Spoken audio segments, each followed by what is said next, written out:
So if I was starting from scratch, clawing my way out of 6+ years of chronic low back tightness, muscle spasms, and sciatica after my ruptured disc diagnosis, I would fire my doctor, fire my PT, and also cancel all the pain management plans that they had for me and only focus on 3 very specific things.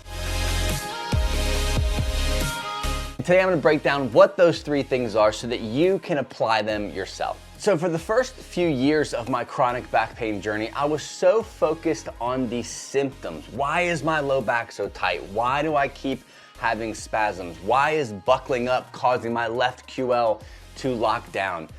I can rattle off all the symptoms that I had, and I became so hyper vigilant, focusing on how do I treat these symptoms? What core exercise should I do? What stretch should I do? Should I stretch my QL? Should I activate my abs more? Should I brace harder so that my low back will let go and calm down? So many theories, so many things that I had read, been suggested by very respectable people in the industry, and it became a hyper focus on just simply treating the symptoms. What I should have been doing instead is focusing on the patterns, the activities, the habits in my day, throughout my week, in my life, where I would notice a rise and fall in my symptoms. Now, it's very rare for someone to experience a very high level of pain, let's say 8 out of 10, 24/7, 365, right? Unless you have an emergency issue, right? You were hit by a car, you broke your back, something major.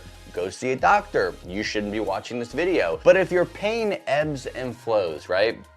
It's constant, you might be at a level 4, but sometimes that level 4 turns into a level 7. But then eventually at some point, it'll maybe go back down to a 3 or 4, and you find yourself on this roller coaster of pain. I know that's super frustrating. It's actually where most chronic back pain sufferers and even post-fusion, post-surgery warriors find themselves navigating on a daily basis. What's really cool is these ebbs and flows, these ups and downs, these patterns of pain that you deal with actually hold the secret to getting out of pain and seeing lasting results. You see, what the medical model wants you to know or wants you to think is that the most important thing is that pain equals damage, right? And we have to control, either fix the damage or we have to treat the pain, treat the symptoms.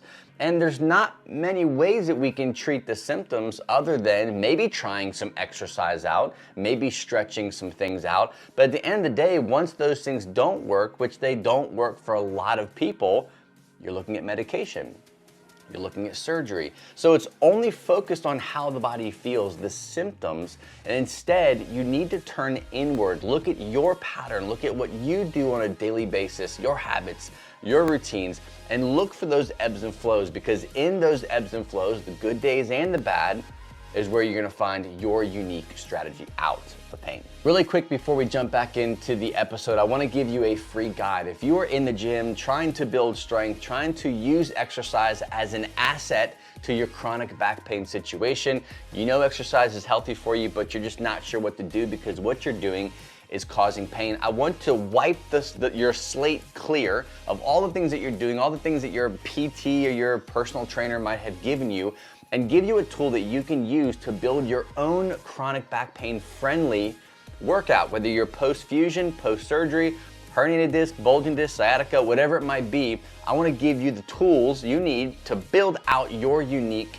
training program. So you're gonna build strength, you're gonna look and feel good, you're gonna tone muscle, build muscle, whatever your goals are. Let's do it smarter. And I have a free guide you can do that. Go to fitnessforbackpain.com/pain-free training. Download it. It's a couple pages long, super easy to read through, very actionable, that you can apply to your current workout right now before you head to the gym. fitnessforbackpain.com/pain-free training. Let's jump back in. The second thing I wish I would have done sooner is move on faster. Stop doing programs over and over and over, or exercises over and over and over, thinking that if I just keep doing them, keep going around that same mountain, I'm gonna get different results. I would repeat programs over and over, core training programs, hip flexor stretching programs, yoga for back pain programs. I did all the programs and I would do them over and over, thinking that I missed something. I didn't do something right. I skipped a day, I missed a day, heaven forbid. Lord, I have to start all the way at the beginning because all the results, all the progress that I had made was lost. I took steps back because I missed. So I would repeat and repeat and repeat, thinking that if I kept doing it, I'd get a different result. And I would keep doing this because by the end of the program, I wouldn't have the relief that I was looking for. It was temporary, right? Your program, if you're following something that's actually going to work for you, you should be seeing trackable progress. In my Accelerator Strength and Pain Relief program, work with one-on-one clients with, we have weekly progress markers. We are looking for evidence. You should see evidence of long-term healing. I'm not talking about my hamstrings feel tight. Here's a really cool, magical, secret stretch that no one has ever seen before. Do them, and you're like, wow, that really, my hamstrings don't feel tight anymore for the next 25 minutes. And then the hamstring tightness comes back. That's not evidence. That's not progress. That's just a momentary Tylenol for an issue. Your program, your strategy needs to provide progress, trackable evidence that you are making movements towards your goal and not just constantly stepping back and going back to where you were, but you're able to step forward, look back and be like, dang, look what I can do. I still have a little bit of sensitivity. I'm working through this area here, but check out where I come from. That's how you know what you're doing is gonna work. Third and final thing that I wish I would have done way sooner, and this probably took me the longest to come to terms with because I have an exercise science and human movements degree. I've been in the fitness space training, people professionally for 14 plus years now. Like health, fitness, movement, pain is really all I've known since I was 21 years old. We're talking years and years and years of just being in this industry, working now professionally. One of the biggest things that I should have done sooner is pay for speed. You probably pay someone to work on your vehicle. Maybe change your oil, rotate your tires, fix that weird buzzing sound, fix your AC, get your belts redone.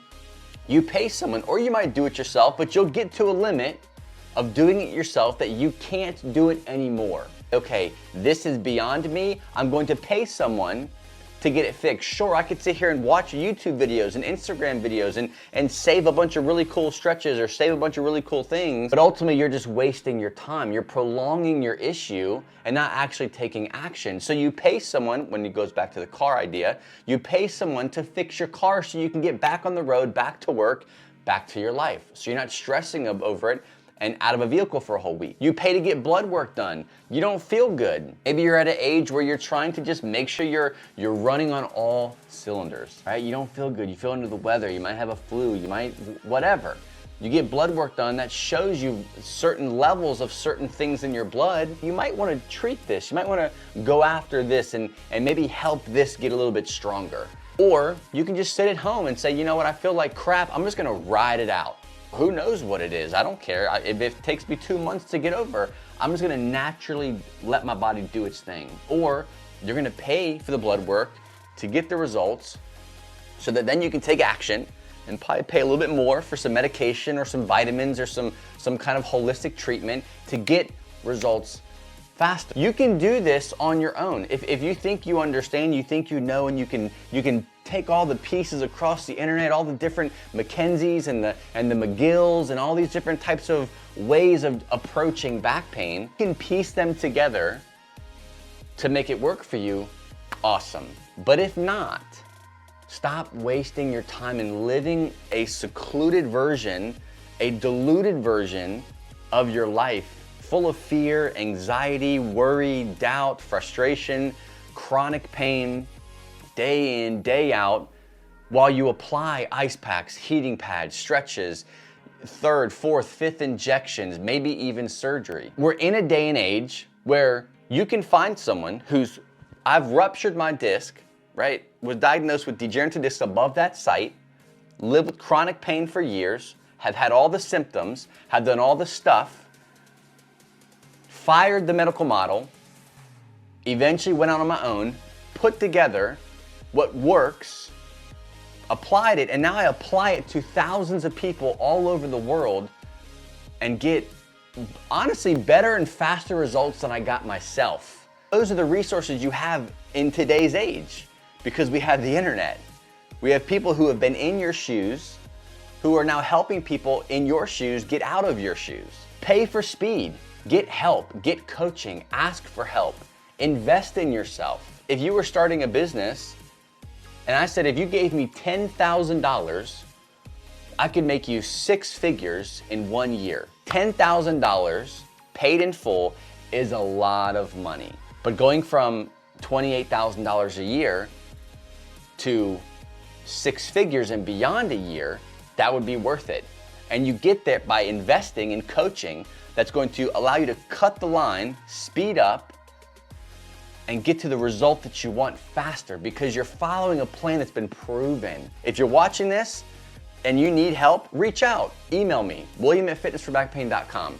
We can chat, see where you're at, see what you need, right? There's a link in the description of this video here, fitnessforbackpain.com/apply. If you really want one-on-one attention, let's chat, let's see what you need. But ultimately, you've got to stop waking up and choosing to hopefully find some magic situation that's going to change you. It's got to be different. Invest in yourself.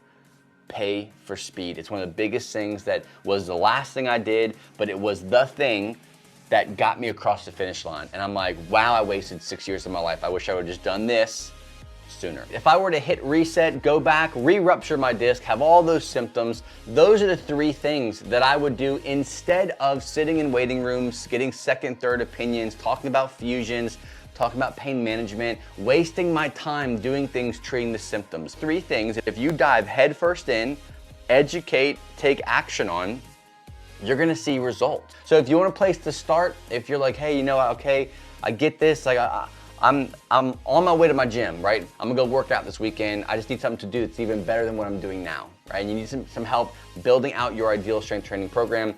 Go to fitnessforbackpain.com/pain-free training. My blueprint when it comes to the pillar of exercise, which is important and you should be doing, it takes a really important concept around exercise and says, hey, if you're in pain, if you're post-surgery and you have chronic issues, follow this type of program. It's your cheat sheet, it's your blueprint to follow to get the same results when it comes to using exercise from a pain relief perspective. Go to fitnessforbackpain.com/pain-free training. Thanks for watching, and I'll see you on the next episode.